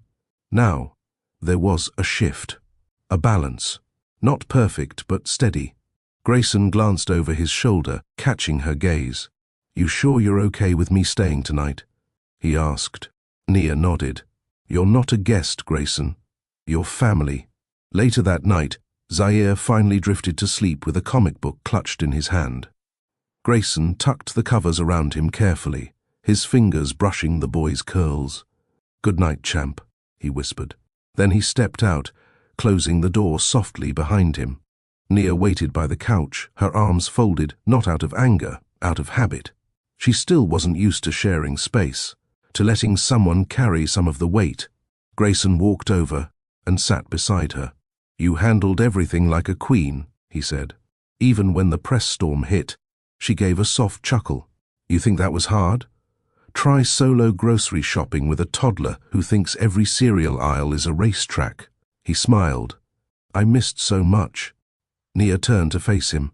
"But you're here now, and he doesn't feel the lack anymore." His face turned serious. "And you?" She hesitated. "I won't lie, Grayson. I built walls around my heart. For years.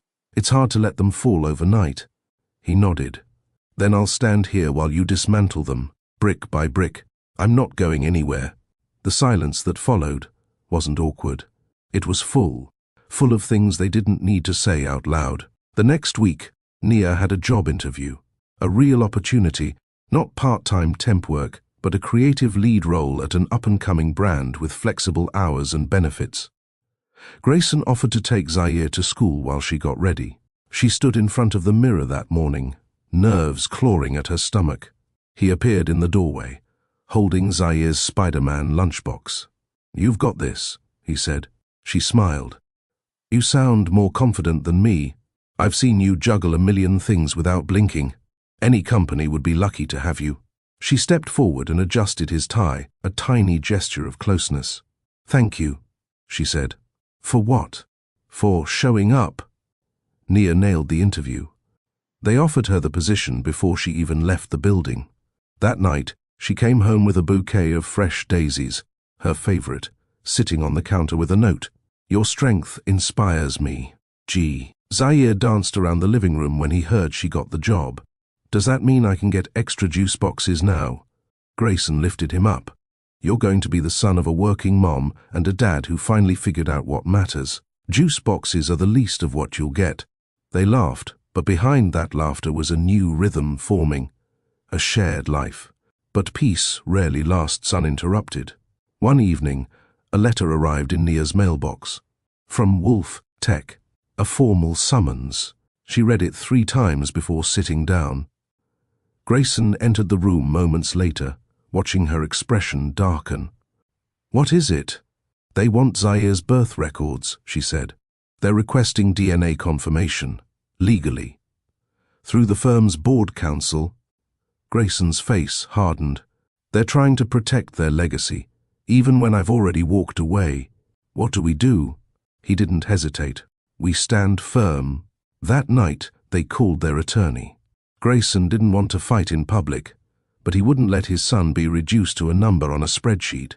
They filed a cease and desist. Grayson released a statement reaffirming his departure and condemning the company's actions as intrusive and unethical. And then, surprisingly, Wolf Tech backed off.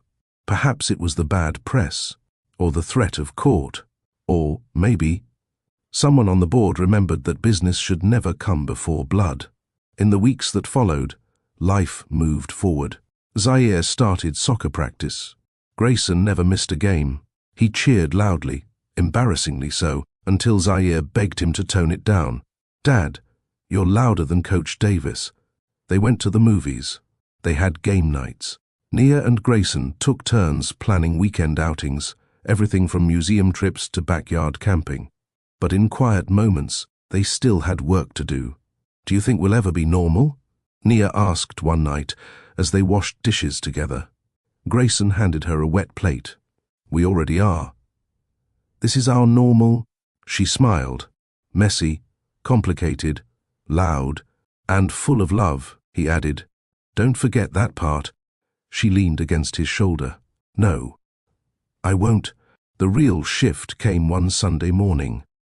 They were all in the kitchen. Nia making breakfast, Grayson dancing with Zaire to old-school R&B on the radio. Zaire spun in circles, giggling uncontrollably. Grayson dipped him, pretending to be a ballroom dancer. And now, the final move. Zaire shrieked, "No!" They collapsed into laughter, and in that moment, nothing else mattered. Not the past, not the whispers, not the storms they'd weathered, only the present. A mother, a father, a son, and a love that had once been hidden, but now stood boldly in the light. The sound of utensils clinking gently against porcelain filled the quiet space of Nia's kitchen. Zaire sat at the island, legs swinging under the high stool, head tilted as he worked through a puzzle book while munching on cereal.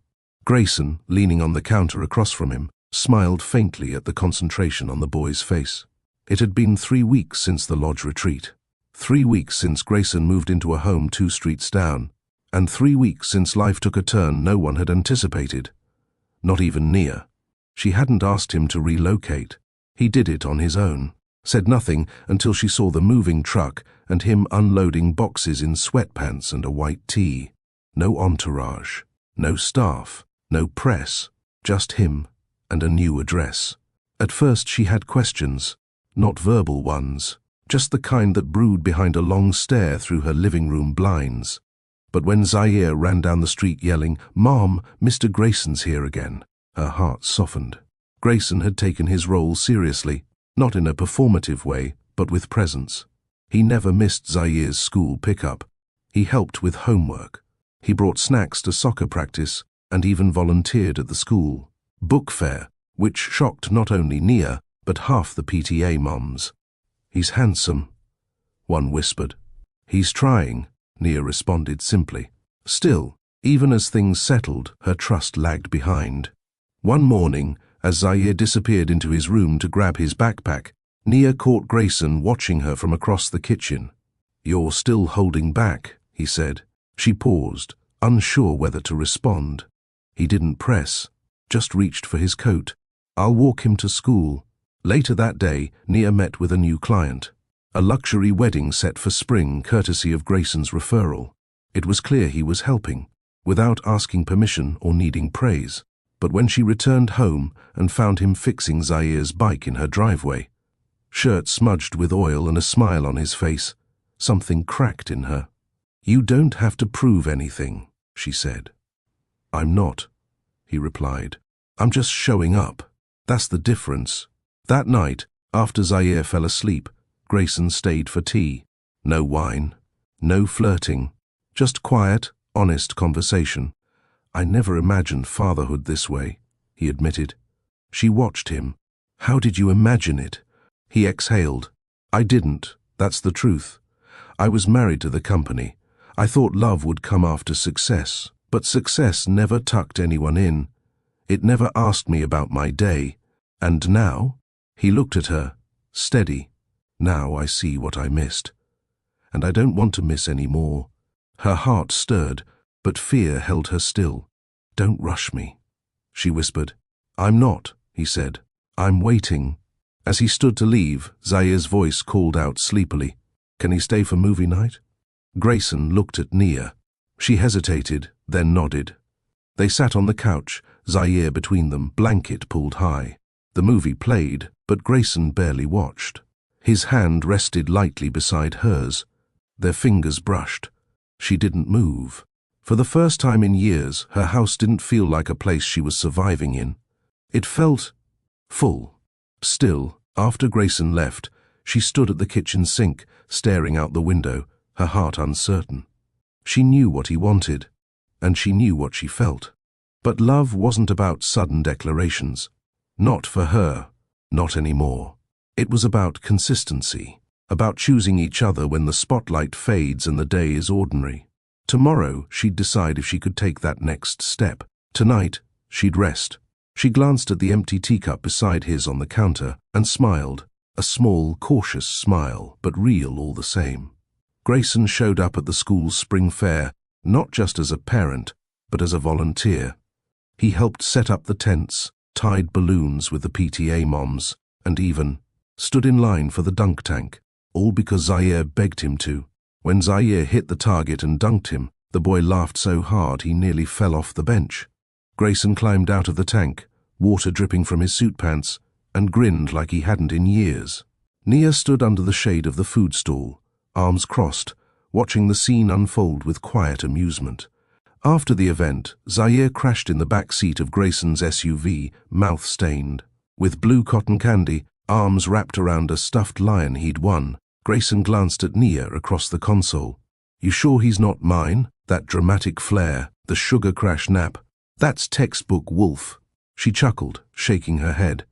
"I'll give you the flair, the love of candy. That's all me." They rode in comfortable silence for a while, until Grayson spoke again, softer this time. "You were right, you know, about showing up. I used to think presence was optional, that intentions were enough. And now?" she asked, eyes on the road ahead. "Now I realize presence is the point." At home, Zaire stirred briefly, then dozed off again. Grayson gently lifted him from the car, carried him inside, and tucked him into bed without waking him.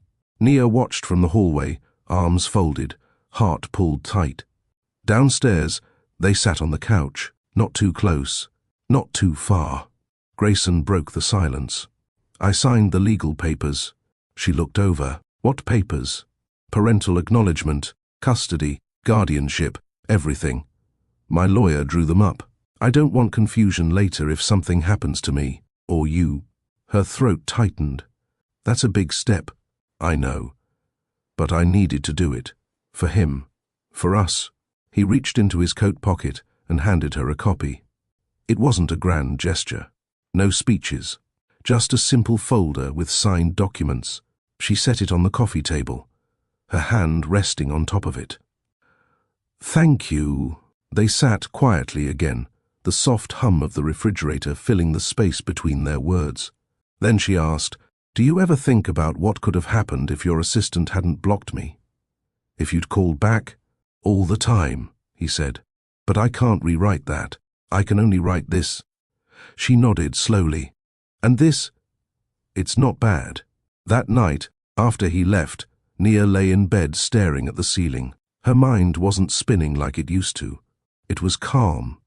Still, maybe for the first time in years, she wasn't waiting for the other shoe to drop. Grayson kept showing up. He didn't hover or push. He respected her space, but never let too much time pass without checking in. Sometimes he dropped off Zaire's favorite snack. Sometimes he fixed something around the house. Sometimes he didn't say a word, just sat on the porch swing with Zaire as the sun dipped below the skyline. And Nia noticed something changing inside her. The walls weren't crashing down, but they were softening brick by brick. One Saturday morning, Zaire burst into her room wearing a superhero cape. "We're building a robot army. Dad said you can help name them." She blinked at the word, Dad. It slipped out of Zaire's mouth so naturally now. She smiled and got up. "Let's start with the leader. What's his name?" "Mega Z," he announced, throwing his arms in the air. Grayson looked up from the living room floor, surrounded by wires, batteries, and empty cereal bowls. "You're late to the meeting, General Carter." She laughed. Promotion accepted. As the three of them huddled over circuits and sketches, it didn't feel like a patchwork family. It felt like home, and this time, it felt earned. The week leading up to Zaire's school recital was chaos in every direction. Costumes were missing, one parent forgot cupcakes, and the music teacher had a full breakdown over a misplaced USB drive. But Zaire, he was calm, because this time, both of his parents would be there. He reminded everyone in his class at least twice a day. "My mom runs a whole business," he told his art partner, "and my dad used to run Wolf Innovations, so they both know how to sit still and clap." Grayson was the first to arrive on recital day. He wore a navy pullover, jeans, and a proud smile. Not his usual CEO look, and that was intentional. He saved Nia a seat up front, middle row. When she arrived minutes later, she sat down beside him, smoothing her dress. "This is the first time in years I'm not backstage holding glue and a safety pin." Grayson chuckled. Progress. Zaire stepped onto the stage in a cardboard rocket ship costume, with Captain Z written across the front. The kids sang off-key. The lighting flickered. A few lines were forgotten. But when Zaire looked out and saw them, he beamed. That night, back at home, he danced around the living room, still in costume, humming loudly. Nia and Grayson sat side by side on the couch, sipping tea and watching him like he was the most important thing in the world. When Zaire finally passed out on the rug, cape wrapped around his shoulders. Like a blanket, Grayson gently picked him up and carried him to bed. Nia stood at the doorway as he tucked him in. She whispered, "You're good at this." Grayson looked back. "Took me a while, but I'm trying to get it right." Downstairs, she poured him another cup of tea. "So, what's next?" He raised a brow. "For this," she said simply. He exhaled slowly. "I want to be wherever you are. No press, no board members, no mansion. Just here." She met his gaze. "And what about when life gets messy again? Then we clean it up. Together." She didn't answer right away. She reached into the drawer, pulled out a small notebook, and handed it to him. "What's this?" he asked. "My son's favorite sayings. Every time he says something funny or smart, I write it down." Grayson flipped through, page after page filled with quotes and dates. "You kept all this?" "From the beginning." His voice caught slightly. "I missed so much. You're here now. That's what matters." He looked up. "I don't want to miss anything else." They stood close, the quiet settling like warm air around them. "I'm not perfect, Nia," he said. "I messed up. A lot. But I meant it when I said I want to build something with you." She smiled. "So start small." "How small?" "Make breakfast." He blinked. "Breakfast?" She nodded. "Tomorrow. You, me, and Captain Z." A grin tugged at his lips. Challenge accepted. The next morning, Zaire woke up to the smell of burnt toast and undercooked eggs. Grayson stood in the kitchen, apron twisted, holding a spatula upside down. Zaire blinked. "What happened in here?" "I'm building memories," Grayson said with a proud shrug. Nia laughed from the doorway. "Let's teach him how to use a timer." They sat down to a breakfast full of laughter, half-edible pancakes, and clumsy syrup pours. It wasn't perfect, but it was theirs. The week after the recital, things settled into something that looked and felt like a routine. Grayson started showing up 3 mornings a week to walk Zaire to school. On the other 2 days, he brought coffee to Nia before her client meetings. He didn't announce himself or overstay. He simply knocked, smiled, and handed her the cup with a good luck today. Zaire thrived. He began asking Grayson to help with homework, even the math sheets that used to frustrate him. Grayson didn't always get the answers right, but he took his time. That mattered more than getting it perfect. One evening, while Nia was packing inventory boxes for an upcoming wedding event, she heard footsteps behind her. Grayson stood in the doorway, sleeves rolled, tie loosened. "Need help?" She handed him a box. "You read my mind."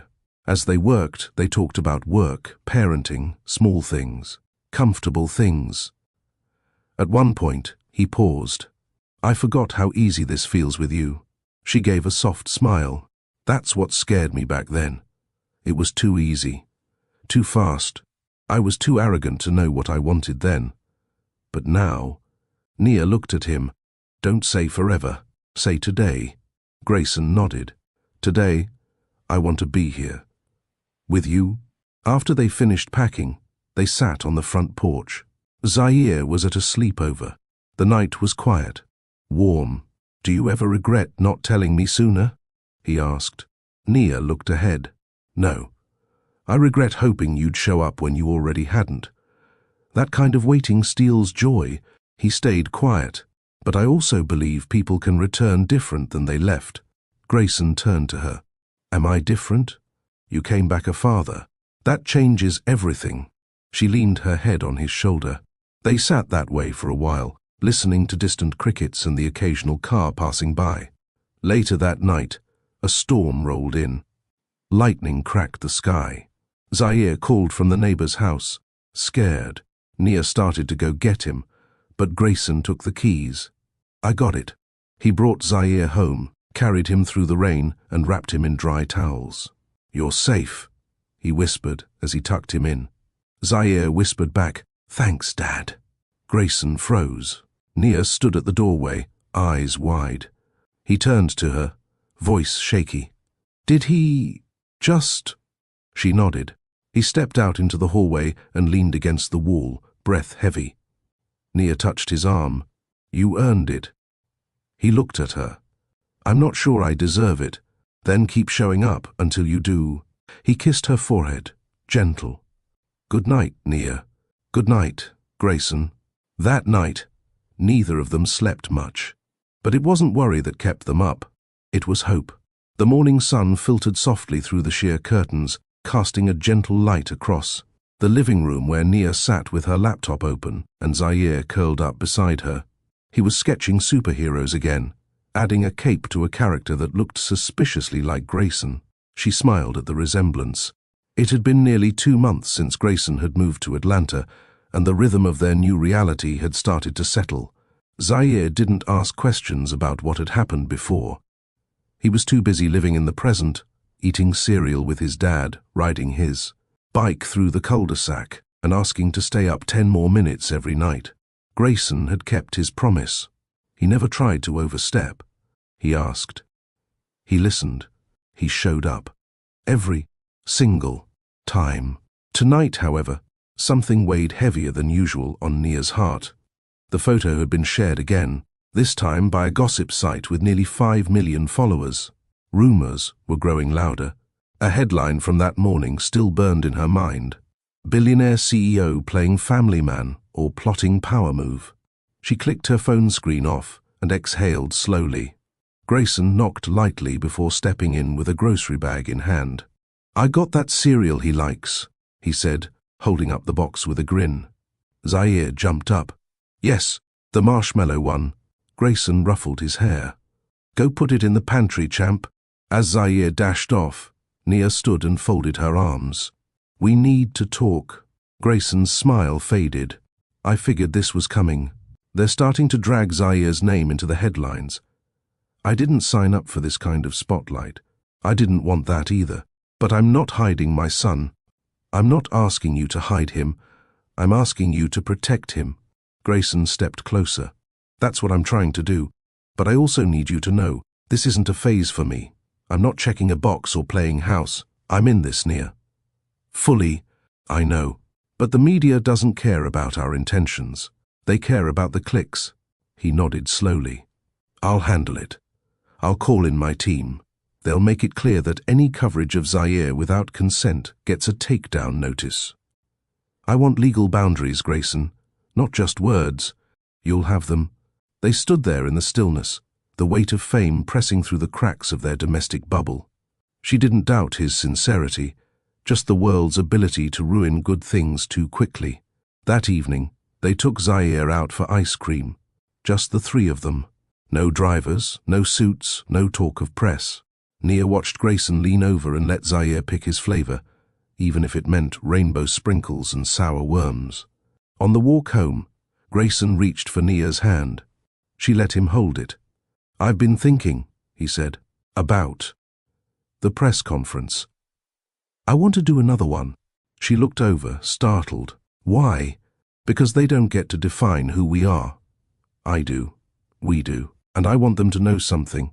Nia's brows lifted. "What?" "That I'm not just his father. I'm yours too. If you'll let me be—" She stopped walking. Grayson turned to face her. "I want to marry you, Nia. Not because of guilt, not because of image, but because you're my home. You always were." Tears filled her eyes, but she didn't cry. "I don't need another grand gesture, Grayson. This isn't one. This is real, quiet, constant. Like how you've loved Zaire all these years." Zaire, walking ahead, turned around and grinned. "Are you guys kissing again?" They both laughed. Grayson whispered, "Not yet." Nia smiled, squeezed his hand and whispered back, "Let's go home."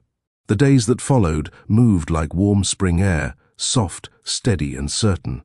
No headlines, no chaos.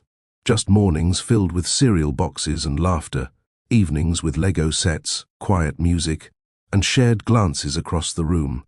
Grayson didn't propose again. He didn't need to. Instead, he showed up every single day, taking out the trash without being asked, learning how to braid Zaire, his hair from YouTube tutorials, and making Sunday pancakes from scratch, even if they came out lumpy. Zaire still ate them with pride. One quiet afternoon, while Zaire was at a classmate's birthday party, Nia sat beside Grayson on the porch swing. The light breeze brushed past them, the kind that made you close your eyes and breathe slower. She looked over at him. "You've changed." He turned his head, brows raised. "Good changed or concerning changed?" She chuckled. "You used to be so distant. Everything had to fit your schedule. Now you're picking up juice boxes and checking spelling homework." Grayson leaned back, a small smile playing on his lips. "I think I was waiting to feel needed. Turns out, I needed this more than I knew." Nia nodded. "He's thriving. You can see it. Because of you," Grayson said gently. "You didn't just raise him. You raised peace, strength, a whole new future." Her eyes welled up again. No drama, no performance, just honesty. "I spent a long time doing it alone. I never thought I'd want to share this part of me with anyone. I'm honored you chose me. I didn't just choose you, Grayson. I forgave you." He turned fully toward her, taking her hands in his. "I'll never forget that." They sat in silence, the kind that wraps you in safety. That night, after dinner and dishes, Zaire came into the living room, holding an old notebook. "Mom, I wrote something," he said. Nia and Grayson looked up from the couch. He cleared his throat. "It's for school, but I wanted to read it now." "Go ahead, buddy," Grayson said, sitting up straighter. Zaire stood tall, holding the page with two hands. "It's called My Family." He began, voice soft but confident. "My name is Zaire, and I used to think families were supposed to look one way, but now I know they can look like anything. My mom is my heart. She works hard and hugs me, even when I don't ask. My dad came later, but he came ready.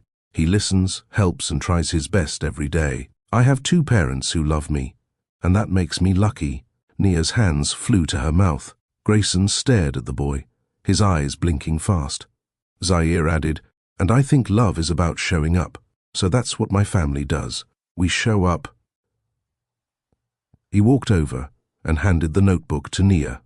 "You can keep it." She hugged him tightly, whispering, "You're my everything." Grayson knelt beside them and placed a hand on Zaire's back. "Thank you for letting me be part of your everything." Zaire hugged them both at once. "Can we have ice cream?" They laughed. Later that night, when the house was quiet and Zaire was asleep, Grayson pulled out a velvet box from his coat pocket. He didn't open it. He didn't get on one knee. He just held it out. Nia took it gently, opened it, and saw a ring that wasn't flashy. It was simple, classic, and hers. Grayson said softly, "No pressure. I just want you to know it's here, when you're ready." She looked at him, tears returning. Not from fear, from peace. "Let's build slow," she said. "But let's build." He nodded. No cameras, no spectacle, just two hands, holding on. A few weeks later, Zaire drew a family portrait at school. 3 stick figures, 2 big, 1 small, all smiling. And over it, he wrote in bold crayon, "My family, chosen, loved, forever." If this story moved you, comment "Love shows up." Share it with someone who believes in second chances, quiet love, and the power of choosing each other every day. And don't forget to like, share, and subscribe for more true-to-heart stories from Mr. Charles Stories.